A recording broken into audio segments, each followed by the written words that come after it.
presence means so much to us. Our success in high school is not solely our own doing, although we are the ones who are being celebrated.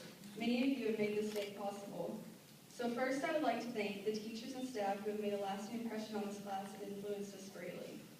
To Mr. Spriggs, who I'm sure if he had $1 for every time he heard me say, "I don't understand this," or "when is this ever going to be useful," would be a very wealthy man.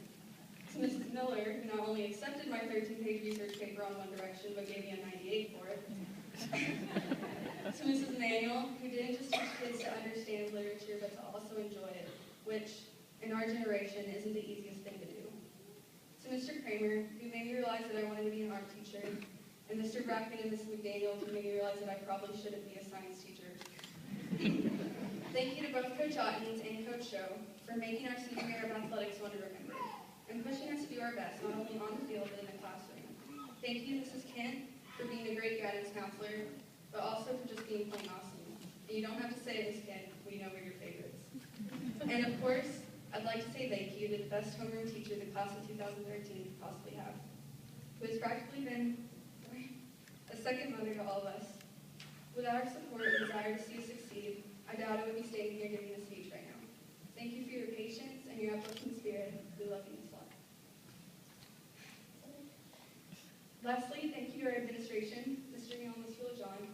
Without you, this ceremony wouldn't be possible, and to our parents, without you, this ceremony definitely wouldn't be possible. At first, I didn't know what this speech should be about.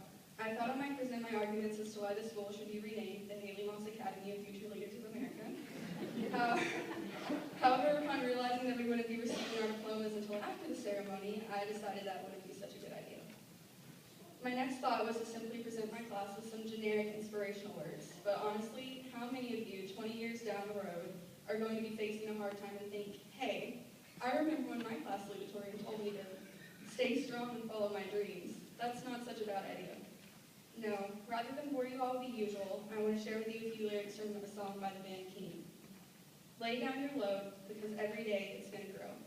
These days are sacred, and now don't be scared at all of all the things that you don't know. You've got time to realize you're shielded by the hands of love, because you were young. Too often we are bogged down with the idea that because we have graduated high school, we are no longer young. We are now adults who have to do adult things, and while that may be true, we must always remember that we aren't just 18 or 19, but we are also 16 and 12 and 5. And sometimes it's okay to let those ages show. It's okay to be homesick and feel like you're 8. It's okay to be insecure and feel like you're 14. Don't let the weight of what the world wants from you because of your age drag you down. Rather, show the world that your age does not define you. We have been equipped with the knowledge to do great things and be an inspiration to those around us. But it is up to us whether or not we want to make a mark in this world, and whether or not we want it to be a good one. So don't get caught up in the life of just being an adult. Instead, be 11 and hopeful, be 15 and risky, be 6 and playful, because you were never too old to learn something new. I am beyond grateful that I chose to attend Faith Family Academy my sophomore year. I was struggling with a lot of things at the time, and if it weren't for the friends I had made here, I may not even be alive. It was changing to the school that led me to joining my youth group, where I finally put my faith in Christ. Who I am today is all thanks to God. He receives all the glory, and it's very important to me that I let everyone here know that. I wasn't sure how I should end this speech because there are so many things I can say to all of you. I love you all, and I wouldn't have wanted to spend my senior year with anyone else besides you guys.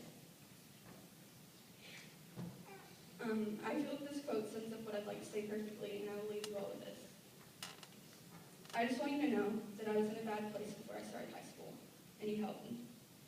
Even if you didn't know what I was talking about or know someone who's gone through it, you made me not feel alone. Because I know there are people who say all these things don't happen, and there are people who forget what it's like to be 16 when they turn 17. I know these will all be stories someday, and our pictures will become old photographs. We all become somebody's mom or dad, but right now, these moments are not stories.